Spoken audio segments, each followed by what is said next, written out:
and welcome to another episode of A View from the Top. I'm Adrian Cropley. A View from the Top is a regular podcast from the Centre for Strategic Communication Excellence, where I really get to interview some of the world's leading communication professionals as we explore their career journey. Today I'm very excited because I moved to Edmonton, Canada, where I'm talking with a communication professional extraordinaire, Sue Heuman ABC MC. And you notice I got the French word in there somewhere because I'm talking to Canada. Sue is an accredited business communication professional with nearly 4 decades of experience and is a Master Communicator, Canada's most senior recognition. And in 2016, she was awarded the International Association of Business Communicators Rae Hamlin Award for her work globally for furthering accreditation and IABC's new certification program. There are many wonderful things I can say about Sue, and she's not only a leading communication professional globally, but an awesome person. And I usually start at the beginning of people's careers, but today I'm actually going to start where you are now. And so tell me a little bit about Focus Communication. What is it that you do there? Sure. So my husband, who you know, and I started Focus Communications in 2002. Funny story, we were both working for a different agency, which went out of business, and finding ourselves with a mortgage and 2 kids, trying to figure out, okay, now what? We thought, well, we were looking for a job when we found this one, so why don't we start an agency and see where that takes us? And that was 18 years ago. We spend most of our time doing strategic communications, and I'm reluctant to call it marketing. It's more business counsel than marketing, although it sometimes has a marketing flavor to it. Basically, we help our clients solve their problems or take advantage of opportunities that they have in the marketplace, but they don't know what to do with. And we love that. We love to be able to look at things with new perspectives and really sort out the best approach. I mean, there's so many options these days. You have to be more selective than ever about what you choose to do to help an organization meet its communication goals. And strategic counsel, I think that is the most perfect term, and being able to partner with organizations and actually solve their business problems. It's, what a perfect match. You're both working in an agency, then you start your own company, and obviously you've done very well being started in 2002, because it's, what's that now, 17 odd years that you've been doing that. It's quite a journey when you're in your own agency. But let's explore what got you to that point of starting your own agency. I know there was a huge opportunity, and quite often when we get the crisis in life that hits us, that propels us into the next stage. And I have to say, we're on a bit of a parallel, because that's how I started my organization, was when the work had dried up in an organization I was working for. So I'd like to kind of go back a little bit and look at your background. And I know you've worked in government as well as the private sector. So tell me a little bit about some of your first jobs. So I started out as a junior, really working at the City of Edmonton and the municipal government area in their what was then called Public Relations Department, now called Corporate Communications, of course. I'm talking a million years ago here. Yeah. But it was absolutely fabulous. I met the person I was working for, ended up being my mentor, and is someone that I hold very dearly to this day. And we've known each other for almost 40 years. And she really helped guide and shape my career. She was the first one, as I was a young 21-year-old, who first sort of introduced me to that idea around strategic communication and the idea of really diving into, an organization's goals and objectives, and how we can use communication to help them further those goals and objectives, and really taught me the very intangible skill, I would say, of learning how to read a room and read the circumstances and make sure that you're giving your very best advice. That's a really good lesson to get very early in your career, isn't it? And it's, oh my gosh! I almost had heart palpitations thinking of that was your first early job and you were getting that experience. And I think that's a really good tip to take away if you can get that experience early in your career. Well, what she did was, first of all, I learned by watching. I mean, she was incredible and is still incredible. But also I was able to just observe how situations unfolded. And IABC, for as many years as I've been around, and you as well, Adrian, you know that a perennial topic at World Conference is how to get a seat at the table. Yeah, exactly. Well, this person showed me how you do that, because she had a seat at the table, and we're talking early 1980s, and she's a woman. Wow. So, yeah, so very, very inspirational, very, I don't even know how to describe it, very, just this sense of guiding and shaping and helping to really suss out those very soft skills that you have as communication professionals. A brilliant lesson to get early. And so when you moved on to the next role, you would have taken that wealth of experience into the role. So did you find that you progressed quite quickly in the roles that you did from then on? Where did you go to after that? So I spent 17 years with the city of Edmonton. And then after that, I went to be the vice president of communication for the local United Way here.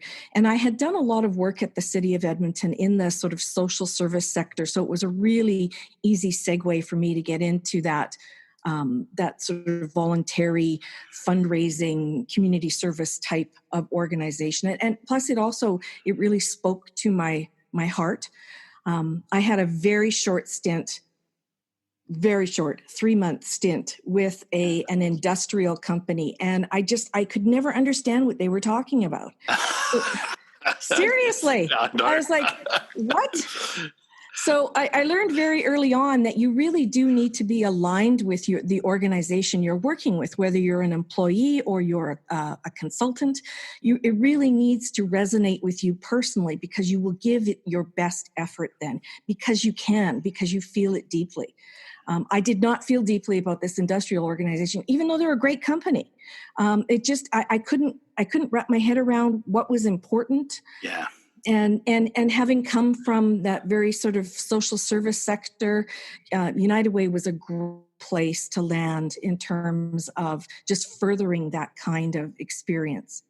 It's really important to, as you say, connect with the organization and what it is there to do, because we can do great jobs as communication professionals in any organization, but you've got to have the passion, the understanding, and it's got to be the right fit. And I'm going to go left of field a little bit here, Sue, how important are things like your value alignment with an organization to how you can achieve as a communication professional? Adrian, I understand everybody's different, so I can only speak for myself. But personally, I cannot and will not work for an organization whose goals and objectives are contrary to my own sensibilities, my own values, my own ethics. And they wouldn't want me to, because, I'm not going to be able to give them the best advice. I feel like you'd be conflicted all the time about what to do. So for me, it was really important to always work with clients that I could see, something that aligned with the way I was feeling about life or society or whatever widget it is that company is making. I had to feel aligned with it in order to give it my very best effort. Yeah. And it's, as I'm sitting here, I'm reflecting a little bit on your career journey. It's very similar to mine. A long time in our first organizations. I was 15 years with Ericsson, you were 17 years. You look at that, grounding that experience and how you've moved up within that organization. It's almost a natural fit when you move into conducting your own business and running your own business, because then you get to work with a variety of clients in so many different scenarios, and that's where the big learning comes into play. Thinking about certainly the work you've been doing in focus communication, what were some of the big lessons you got working with clients during your time with Focus? Well, so this question I love, because I think it's quite easy for me to to answer. There's some very basic things that I carry with me, no matter who I'm speaking with, whether it's a new client or back in the day when I was working inside an organization. For me, it starts with listening. You have to listen very carefully before you speak. And when you do speak, be sure that you're adding value to that conversation. Offer ideas and insights. And what I always do with clients in particular is I always look at things from the audience's perspective, because the client typically can't. They're looking at it from the production side, from the output side. So I take a look at what a client is doing from the audience perspective. And I think, well, how would that go over? What would I do? What do I need to know in this situation? So, that's the value add I think we can offer, is that insight that isn't quite so married to the organization, but yet adds value. Yeah, perfect tip. And particularly for people that are new in their careers, that would be one of the things to learn early. Absolutely. Listen, understand what is it they're trying to achieve, and then marry your communication to that. Absolutely. The other thing I would say, Adrienne, that I learned very early on, again from my mentor, was how to anticipate, so that I could look toward the future and try and anticipate, how is this going to go over? How are people going to react? Will people do what it is that we're asking them to do, or think, or feel? And from my perspective, anybody can work in the here and now. But being able to look down the road at the broader environment and figure out what it's telling you, and then be that strategic counsel to your client, is really a value add. And so I would also offer that as a skill that anyone entering this field should really look at, is learning how to anticipate. Yeah, that's excellent. And the looking to, we're looking at it strategically, that value of research and understanding. And you started to touch on the fact that looking at the environment, looking at the way that the organization is operating, and, what are those other elements of research that we need to put in to understand what we really need to do to align our communication. Well, and being aware of what's going on in the world around you. I often tell the story. I was working at an organization on 9/11, and I had a news conference planned at 10 a.m. that morning. Well, of course it was canceled, but do you know what I mean? Like, you have to be aware of the world and what's happening around you, and being able to adjust and be nimble and still, meet your organizational commitments. And have some of those lessons come into play this year? I know they have. For me, is this year, 2020 pandemic crisis. This is our bread and butter in communication, isn't it? And being able to adapt and change. It is. And I think that it's all of those skills, if you can bring them together, being able to look at things from the audience perspective, being able to look at things and anticipate, what's next, what's coming. And really being able to help the organization, get through these times. I mean, these are, as people always say, unprecedented times. And unprecedented means we haven't done this before. Unprecedented. It's being used so much, and it's so true, and it does resonate with all of us. That's saying, well, actually, we're in territory that we've never really had to explore before, but here we are, and explore we must. Absolutely. And I think that those organizations who can really be nimble, who can really be in tune with their employees, their suppliers, their customers, their stakeholders, really understanding what the world needs. My hubby says that governments can relaunch or reopen the economy all they want, but businesses won't truly relaunch until the customers say they've relaunched. Yes. Right? They won't until someone shows up at your door. And then just one more lesson learned, I think, because I've learned so much over my decades. I was really hesitant in saying 4 decades. I'm going, yeah, it is. It is what it is.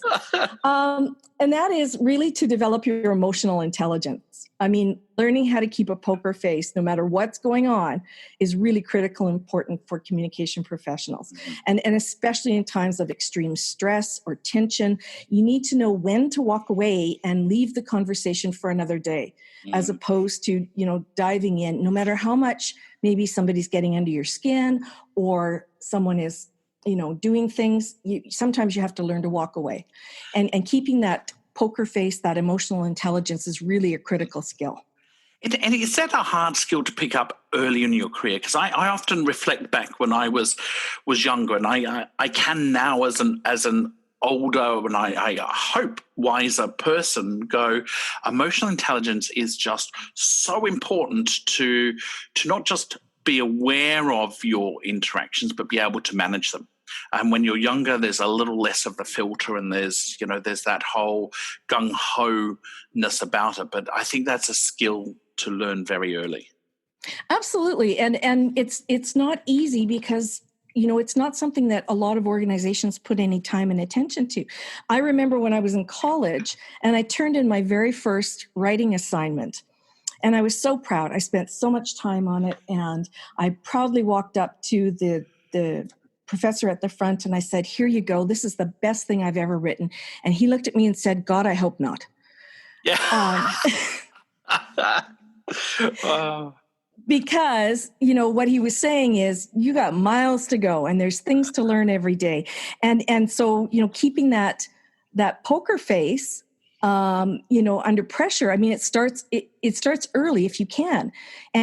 But it is not something that we really spend a lot of time modeling for new communication professionals, I don't think. And how important do you think mentoring is? Because, I mean, you talked about that early in your career, and this, what we're talking about now draws me to this whole area of people having mentors and having them early. Because, again, when we're younger, we kind of go, no, we can do it all, and we're in there. But it is actually quite nice to turn around to somebody and go, I need a mentor that's been there, done that, maybe can give me some sage advice, some tips. How important do you think it is? Wow. I think that truly was the game changer in my career, having a very strong mentor so early, because she really showed me some of the things that we've been talking about. Like, she is the master of emotional intelligence. And so I was able to watch her during, meetings and just see how she held herself and how she was able to get her point across without, letting emotion get aside. But also, I think that mentorship also is the one who tells you when you go into a meeting in the boardroom, don't sit at the head of the table, as one person did. At a client meeting, one of the junior staff, not mine, someone else's, actually for the organization, plunked himself down in the boss's chair at the head of the table. And you could have heard the gasp. Everyone went, but who's going to tell you that stuff, right? That's right. Yeah. It's a mentor who says, yeah, so here's the deal. The head of the table's for the boss, and you'll find your place in the pecking order. But, it's that awareness that there even is a pecking order. I think that's really helpful. Absolutely. And here's something, and as you were talking then, I'm going, right, so there's that having a mentor, being very aware of how that political machinations work, particularly around the boardroom table. There's a topic I want to explore, just if you'll indulge me, around being a female in the boardroom environment. Now, there's very few people I'll ask of this, but I know I can ask this of you because you have had to go to the boardroom table very early in your career as a female, and you brought this up earlier in our conversation. What is the biggest difference between a female to get ahead within an organization and compete at that boardroom table versus the male that does it? I think that if you're going to be successful at the boardroom table, it's knowing when and how to speak up and make your points, and offer that really sage advice. My personal experience is, sometimes you have to let other people talk for a bit, let sort of the ideas shake out, and then you can swoop in with your sage advice if you have it. So I think that it's really about knowing how and when to do that, and also knowing when to say, that's an interesting idea, let me take that away, not feeling the pressure to come up with a solution on the spot. Yeah. So I think those things help you really with your ability to, survive the boardroom table. Do you think it's still an issue today? Yeah, absolutely. Yeah. So I mentioned that my husband and I own the company, and not as much anymore, but certainly in 10 years ago or so, if he and I would go to a meeting together, the clients often wouldn't look at me or talk to me. They assumed I was there to take the notes and fetch the coffee. Yep. Until I started speaking up, and then they went, "Oh, okay. Who are you again?" Yeah. Yep. Like, what? So I think it does exist. As much as we'd like to think we're all woke and gotten past some of that stuff, I don't think that's the truth. I think that there are lots of pockets of places where women just have a harder time. We have a harder time being seen, being heard, and being respected, frankly.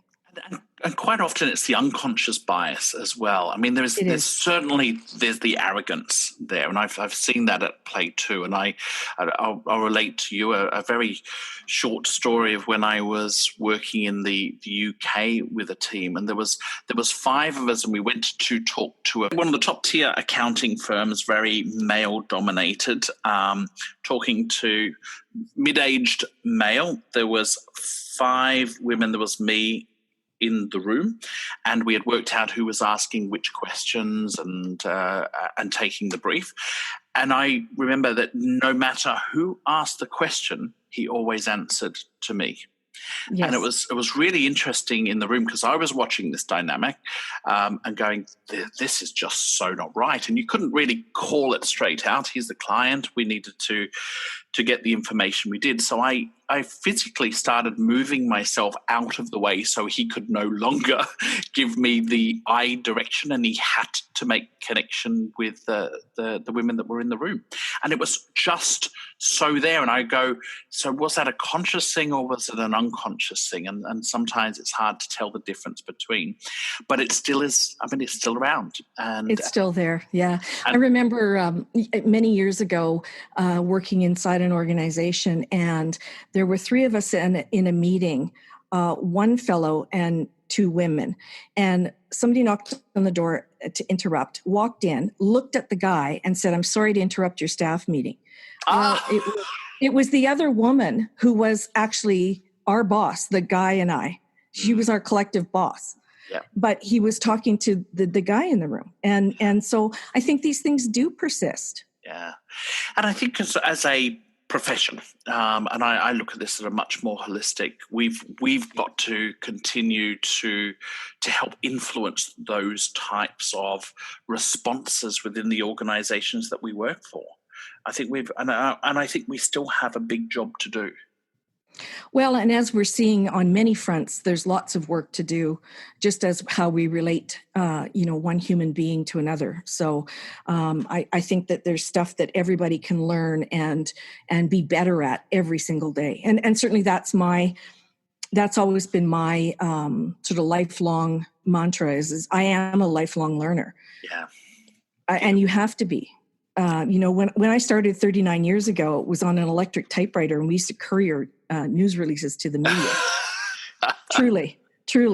Everything I know about technology is self-taught, but I was an early adopter of things like social media. I was on in 2007 on Twitter, which was like pretty early.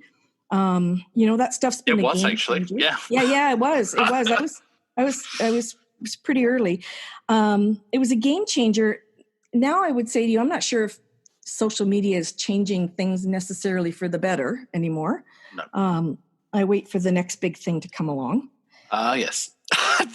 and they are. This is the thing. What we know now is there's constant change. And as a profession, we're constantly adapting, aren't we? And we have to. We are, honestly, when I think back in the day when we used to, we had an internal newsletter that literally went out to the printers and came back on flats called blue lines. Do you remember? Yes, I do. Indeed. Please. So blue lines, and you used to have to mark them up with a blue pencil because the process camera didn't pick up blue for some reason. It just like stuff like that when I think about it. And I'm flabbergasted at how much has changed in such a short period of time. And I don't want to get into a whole discussion about churning butter and stuff like that, but not quite that old. But a lot has changed, and I say buckle up, because I think this is just the beginning. I could not agree more. And Sue, I have to say, I want to keep talking to you, but I'm looking at the time and we need to probably start wrapping up. We almost need a whole new episode on where to from here for communication professionals, because I'm sure you and I could sit here and reinvent that or invent that new world that's coming along. Sue, any final tips that you want to share with communication professionals that are really managing their career journey before we go? I think that, all this new technology requires us to be very thoughtful about the advice and counsel that we give our clients. Gone are the days where you could just shotgun blast things out, courier those darn news releases all over town willy-nilly. We now have to be obviously more strategic, and that means, in my mind, being more selective. So now's the time you really need to be relevant, you have to be timely, and you have to offer a point of view. And I think that if young communication professionals can really start to wrap their heads around those kinds of things, I think you're well positioned no matter what the future holds in terms of technology. Well, thank you, Sue. They are great parting words. And let me thank you on a couple of fronts. One, for spending the time with me today and sharing your wealth of knowledge and wisdom. But also, let me thank you also for what you do for the profession as a whole, because I know you're very active with IABC, you're active in the profession as a whole to really make a difference. You've made a huge difference throughout your career, both on the business side but also on the volunteer side. And I think we all owe you a debt of thanks for the amount of work that you've done. You're such an influencer. So thank you for your time. Very kind. Oh, it's my pleasure, Adrian, anytime. This was a lot of fun. Same here. I've thoroughly enjoyed it. So thank you, Sue, and thank you everyone for joining us today. And I look forward to talking to you again in our next episode of A View from the Top. Thank you and have a great day.